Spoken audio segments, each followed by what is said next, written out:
샬롬. 오늘 우리에게 주시는 하나님의 말씀은 민수기 1장 47절에서 54절입니다. 제가 봉독하겠습니다. 그러나 레위인은 그들의 조상의 지파대로 그 계수에 들지 아니하였으니 이는 여호와께서 모세에게 말씀하여 이르시되 너는 레위 지파만은 계수하지 말며 그들을 이스라엘 자손 계수 중에 넣지 말고 그들에게 증거의 성막과 그 모든 기구와 그 모든 부속품을 관리하게 하라.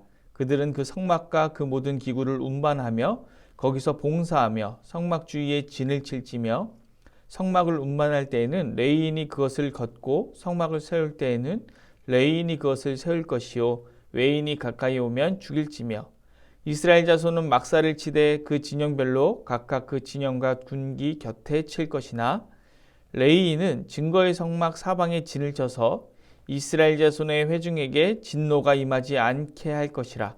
레위인은 증거의 성막에 대한 책임을 지킬지니라 하셨습니다. 이스라엘 자손이 그대로 행하되 여호와께서 모세에게 명령하신 대로 행하였더라. 아멘. 샬롬. 네. 오늘부터 민수기가 시작됩니다. 민수기는 제목에서 알 수 있듯이 이 백성들의 숫자를 세어 놓은 그런 책이죠. 그래서 인구조사가 들어갑니다. 그런데 레위 지파는 이스라엘 자손을 세는 계수에 들어가지 않습니다.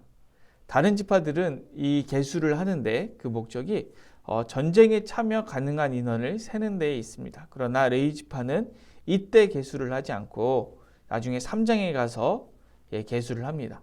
이것은 앞에 1장 말씀이 틀리거나 번복하는 것이 아니라 이 계수의 목적이 다른 것입니다. 레위 지파의 계수 목적은 바로 전쟁이 아니라 성막에 대한 책임을 지키는 것입니다. 53절을 제가 읽어보겠습니다. 레위인은 증거 성막 사방에 진을 쳐서 이스라엘 자손의 회중에게 진노가 임하지 않게 할 것이라. 레위인은 증거의 성막에 대한 책임을 지킬지니라 하셨음이라. 레위인들이 맡은 이 성막에 대한 책임이 있다고 하셨는데 이 책임에는 어떤 일들이 있을까요? 제가 50절 한번 읽어보겠습니다. 그들에게 증거의 성막과 그 모든 기구와 그 모든 부속품을 관리하게 하라. 그들은 그 성막과 그 모든 기구를 운반하며 거기서 봉사하며 성막 주위에 진을 칠지며. 성막에 들어가는 여러 부속품 관리, 기구 운반 등이 있습니다. 그런데 이것을 조금 자세히 좁혀보면 어떤 일들이 있을까요? 민수기 4장 4절에서 16절을 읽어보겠습니다. 고앗 자손이 회막 안에 지성물에 대하여 할 일은 이러하니라. 진영이 전진할 때 아론과 그의 아들들이 들어가서 칸 막는 휘장을 걷어 증거궤를 덮고 그 위를 해달의 가죽으로 덮고 그 위에 순청색 보자기를 덮은 후에 그 채를 꿰고 진설병의 상에 청색 보자기를 펴고 대접들과 숟가락들과 주바들과 붓는 잔들을 그 위에 두고 또 항상 진설하는 떡을 그 위에 두고 홍색 보자기를 그 위에 펴고 그것을 해달 가죽 덮개로 덮은 후에 그 채를 깨고 청색 보자기를 취하여 등잔대와 등잔들과 불집게들과 불똥 그릇들과 그 쓰는 바 모든 기름 그릇을 덮고 등잔대와 그 모든 기구를 해달의 가죽 덮개 안에 넣어 매는 틀 위에 두고 금제단 위에 청색 보자기를 펴고 해달의 가죽 덮개로 덮고 그 채를 깨고 성소에서 봉사하는 데 쓰는 모든 기구를 취하여 청색 보자기에 싸서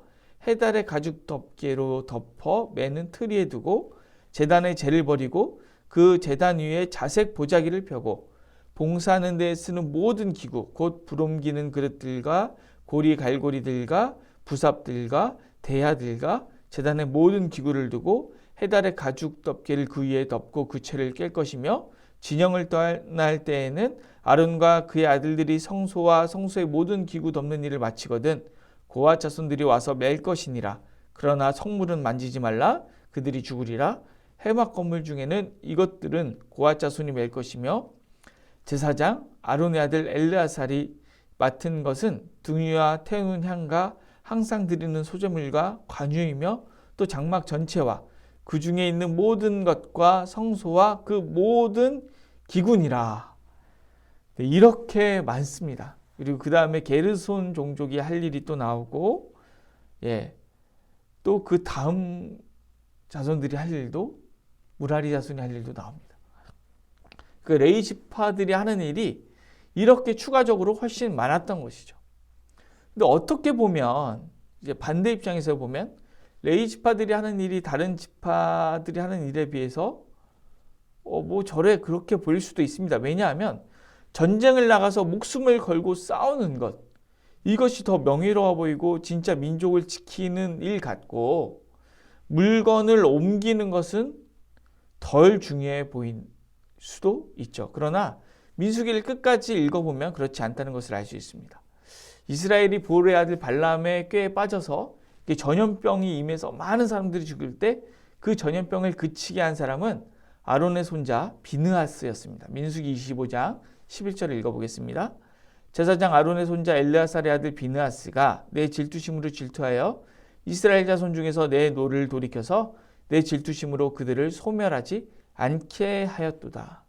비느하스가 아니었다면 이스라엘은 하나님의 진노와 질투로 소멸하게 되었을 것입니다. 레위 지파들의 삶은 굉장히 불안정했습니다. 레위 지파들은 회막 가까이 살면서 혹시라도 거룩을 깨뜨려 하나님이 진노하시지 않을까 늘 깨어있는 삶을 살아야 했고 늘 분별하는 삶을 살아야 했습니다. 각자의 진영에서 편하게 쉬는 다른 지파의 백성들과는 다르게 늘 깨어 조심하였습니다. 회막 위에 떠있던 하나님의 임재가, 하나님의 구름기둥, 불기둥이 다른 곳으로 이동하면 다른 지파들은 편하게 자기 장막에 짐만 쌓아가지고 이동하면 됐지만 레위 지파는 늘 그것을 바라보고 있다가 바쁘게 성막을 먼저 챙겨야 했습니다. 이를 위해서 레위 지파는 어쩌면 늘 자신의 장막과 자신의 짐은 아주 간소화해야 했을지도 모르겠습니다. 삶의 모든 초점을 성막을 관리하고 하나님과 백성들 사이에서 거룩을 위해 모든 걸 분별해야 하는 자리에 있었고, 그래서 늘 깨어 있어야 했습니다. 레위 지파들의 직무는 그것에 그치는 것이 아니죠.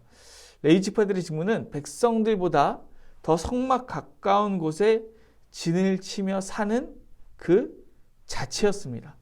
제가 아까 앞에서 읽었던 53절을 다시 읽어보겠습니다. 레위는 증거의 성막 사방에 진을 쳐서 이스라엘 자손의 회중에게 진노가 임하지 않게 할 것이라. 레위는 증거의 성막에 대한 책임을 지킬지니라 하셨습니다.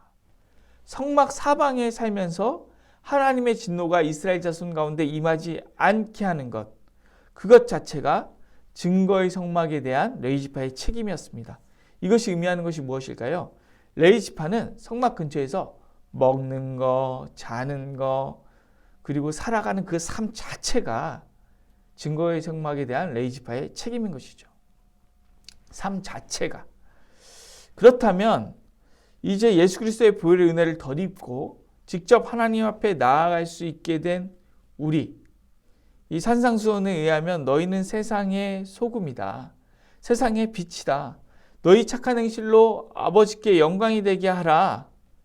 이 명령을 받고 살아가는 우리, 이 땅에 살아가는 모든 인류를 향해서 하나님의 영광을 나타내야 하는 우리, 말씀에 응신 성령의 내주하심으로 이 땅에서 성령의 인도하심을 따라 말씀을 살아내며 순종해야 하는 우리의 책임은 무엇일까요? 우리가 이 땅의 제사장이고 이 땅의 레위 지파고 믿지 않는 모든 사람들과 세상을 향해서 하나님의 영광을 나타내고 말씀의 바른 분별력을 가지고 살아내고 생명의 길로 인도해내야 되는 이 증거의 성막에 대한 책임이 우리에게도 있는 것입니다. 우리도 이 증거의 성막에 대한 책임, 즉 증인으로서의 삶을 살아야 하는 것이죠.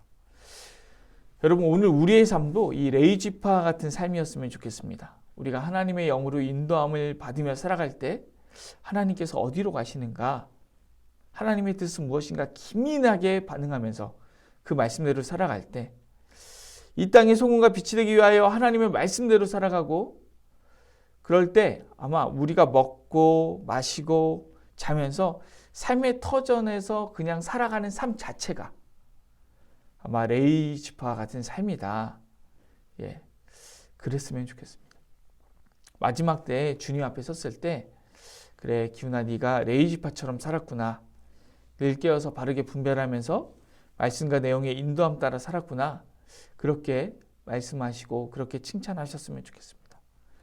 오늘 이 말씀을 마음에 새기고 우리 각자의 삶의 자리에서 살아갈 때 특별히 무언가를 하는 게 아니라 정말 이 말씀이 내 안에 완전히 새겨져서 내가 먹고 마시고 일하고 자고 놀고 숨쉬는 모든 순간이 하나님과 사람 사이에서 바르게 살아가는 삶이었으면 좋겠습니다.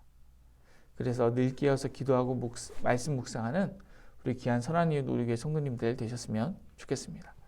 특별히 이 아침 묵상을 통해서 하루하루 말씀을 가슴에 새기고 살아내기 위해서 몸부림치는 하루하루가 쌓이고 쌓여질 때 아마 우리의 삶 전체가 레이지파와 같은 삶으로 빚어져 갈 줄로 믿습니다.